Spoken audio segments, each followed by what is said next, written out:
Donald Trump ने ओहदा उठाया तो इलॉन मस्क ने अपने असली रंग दिखा दिए।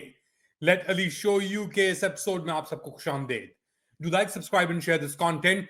बात शुरू करते हैं डोनाल्ड ट्रंप ने जो ओहदा उठाया है उनकी इनॉग्रेशन के ऊपर। बड़ी स्पीचेस हुई, ट्रंप ने हर किसी को एक्नॉलेज किया, बड़ी तारीफें भी की उन्होंने, और एक बहुत ही ग्रैंड किस्म का एक इनॉग्रेशन थी। पहले देखते हैं कि उन्होंने क्या बेसिकली बातें हुई। थोड़ी सी आपको स्निपेट सुनाता हूं, ट्रंप की भी और लोगों की भी, और फिर बात को आगे बढ़ाते हैं। And tonight I'm going to be signing on the J6 hostages, pardons to get them out.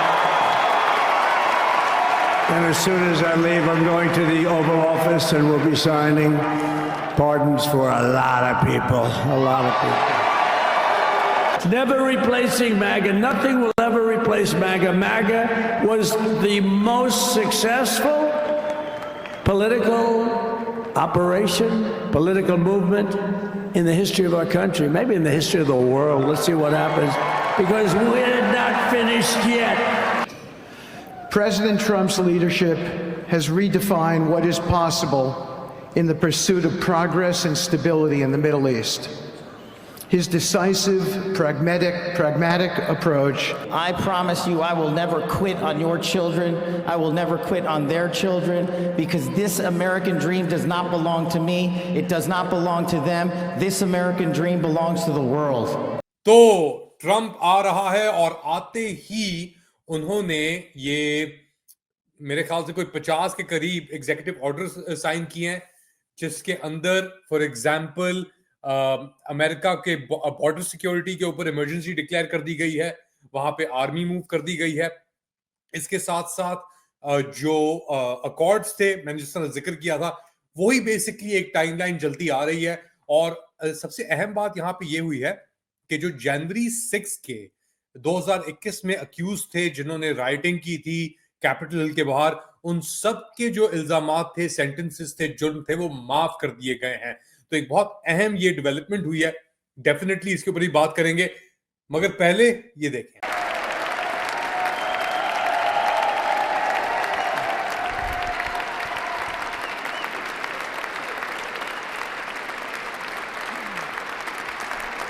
तो ये थे इलॉन मस्क साहब, और ये आते ही इतने एक्साइटेड हो गए कि इन्होंने 2 बार एक सलूट मारा। अब ये सलूट हमने पहले कहां देखा है जी? जो आप देख रहे हैं अपनी स्क्रीन पे, ये सलूट हमने देखा नाटसी जर्मनी के अंदर। हिटलर ये सलूट किया करता था।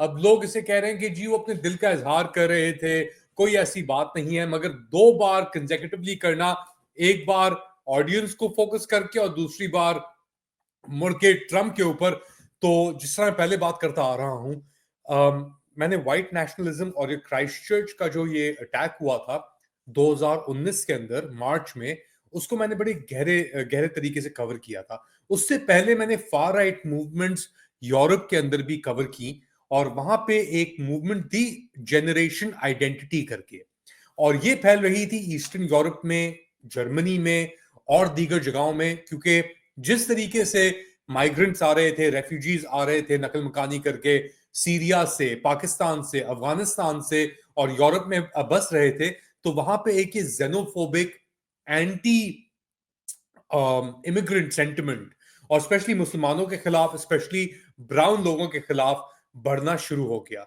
और जिस तरह मुझे बाद में पता लगा, क्राइस्टचर्च का जो अटैकर था ब्रेंटन टैरेंट, उसने इन सब जगहों पे ट्रैवल भी किया हुआ था, तुर्की भी गया था वो, और वो बहुत ही एंटी मुस्लिम और वाइट सुप्रेमेसी में, क्रिश्चियन वाइट सुप्रेमेसी में यकीन रखता था।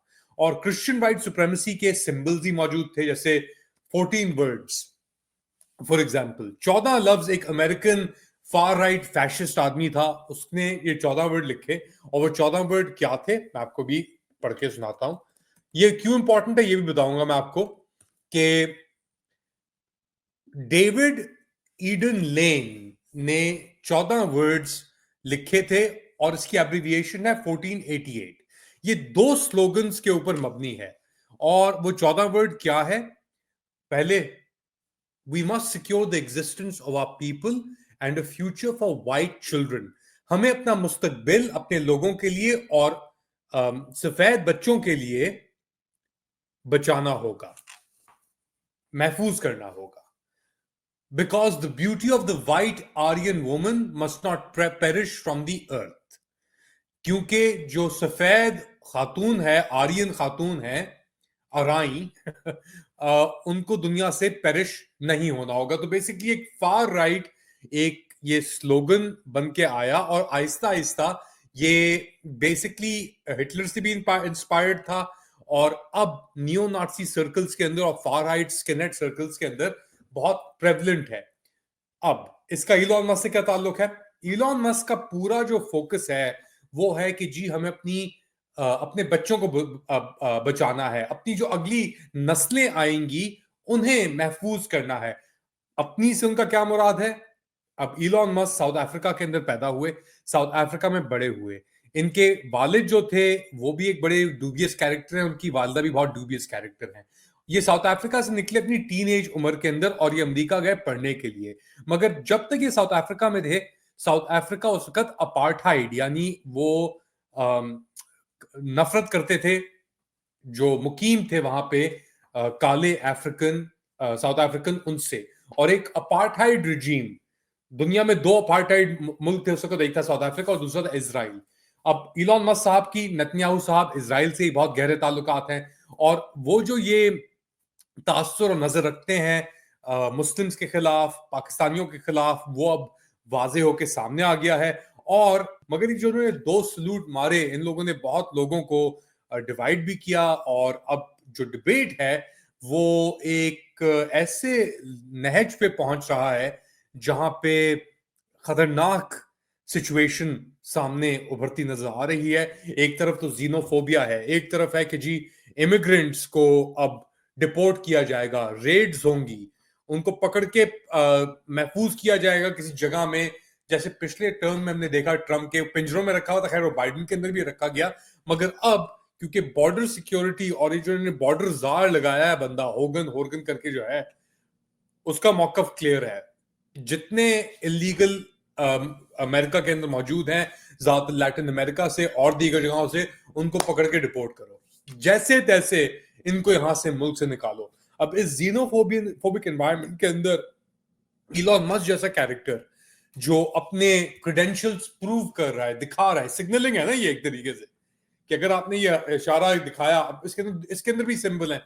ब्रेंटन टैरेंट और क्राइस्ट चर्च, मैं लिंक शेयर करूंगा आप लोगों के साथ कि उसने किस तरीके से उसकी आइडियोलॉजी शेप हुई। जो मैनिफेस्टो उसने लिखा, उसके अंदर क्या लिखा हुआ था, बंदूकों के ऊपर क्या निशान बने हुए थे। मैंने उसके बड़ी एक्सटेंसिव एपिसोड भी किए हैं, वो भी अपना मेरे ख्याल से आप जाके चेक कर सकते हैं, टाइमलाइन के अंदर मैंने शेयर किया हुआ है कि क्रिश्चियन जायनिज्म और नेशनलिज्म के अंदर कितना बड़ा किरदार था। अब उन्हीं सब टॉकिंग पॉइंट्स को लेकर इलॉन मस्क आगे बढ़ रहा है। जैसे ही कह रहा है ब्रिटानिया के अंदर पाकिस्तानी जो हैं वो जना या ग्रूमिंग गैंग्स बना के गोरों को टारगेट कर रहे हैं और मिस इंफॉर्मेशन, डिसइंफॉर्मेशन, माइनॉरिटीज के खिलाफ इलॉन मस्क फैला रहा है।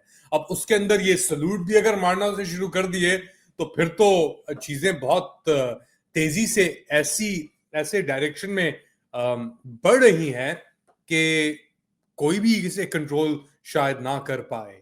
और ऐसा लग ही रहा है कि ऐसे फोर्सेस जो इंतहा पसंद हैं, जो वाइट सुप्रेमिसिस्ट हैं, जो नफरत करते हैं माइनॉरिटीज से, मुसलमानों से, अब वो उनके लिए, अब जिस तरह इलॉन मस्क ने कहा कि हम सब कुछ कर सकते हैं क्योंकि हमारा वक्त है, और एक बहुत खतरनाक वक्त भी है क्योंकि ऐसे वक्त में एक तरफ आपकी जंग खत्म हो रही है, एक तरफ, दूसरी तरफ ट्रंप आ रहा है और कह रहा है कि मैं जंग अजीम यानी जो तीसरी जंग अजीम है उससे दुनिया को बचाऊंगा। अब इनके राब्ते भी चल रहे हैं ट्रंप के चाइना के साथ, मगर साथ साथ इन्होंने जो सेक्रेटरी ऑफ स्टेट इनका भी लगा है, जो इसकी कॉन्फर्मेशन हुई है सेनेट के अंदर, मार्को रूबियो, 99-0, क्योंकि मार्को रूबियो भी सेनेटर था तो अपने आप को वोट नहीं दे सकता, मगर फिर भी ये भी एक बहुत बड़ा चाइना हॉक है। मगर ये साथ साथ ये भी कह रहा है कि हमें यूक्रेन के अंदर जंग जो है वो खत्म करनी होगी। तो बहुत तेजी से चीज चल रही है। और एक और चीज जो ट्रंप ने की है कि उसने जो ये बेसिकली इमिग्रेशन के ऊपर 90 डेज का एक मॉरिटोरियम लगा दिया है और फॉरेन एड के ऊपर एक 90 डेज का मॉरिटोरियम लगाया कि जितनी फॉरेन एड है वो 3 महीने तक अमेरिका नहीं देगा। अब इससे obviously World Food Programme, World Health Organization से फंडिंग हटा ली है ट्रंप ने। तो बहुत ही तेजी से चीजें चल रही हैं। कनाडा की भी हालत टाइट हुई हुई है क्योंकि वो कह रहे हैं कि ट्रंप ने कहा पहले चलो मैं नहीं लगाता, मगर अब वो कह रहा है कि मैं 1 फरवरी को कनाडा के ऊपर भी 25% और मेक्सिको के ऊपर 25% टैरिफ्स लगाऊंगा। तो एक कैट एंड माउस गेम चला हुआ है। कैट आ गई है, ट्रंप, बिल्ली आ गई है, और जो चूहे हैं वो भाग रहे हैं, छुप रहे हैं कि क्या होगा, कैसे होगा। बट डेफिनेटली एक बहुत खतरनाक वक्त है दुनिया की तारीख के अंदर। ट्रंप अपॉर्चुनिटीज भी लेके आता है, मगर जो हम देख रहे हैं कि किस तरीके से ये चीज प्ले आउट होती है, तो इसके अंदर खतरे भी बेशुमार होंगे। आप क्या समझते हैं? बताएं मुझे कमेंट सेक्शन के अंदर। Do like, subscribe and share this content. अपना ख्याल रखिएगा। अगली बार तक अल्लाह हाफिज।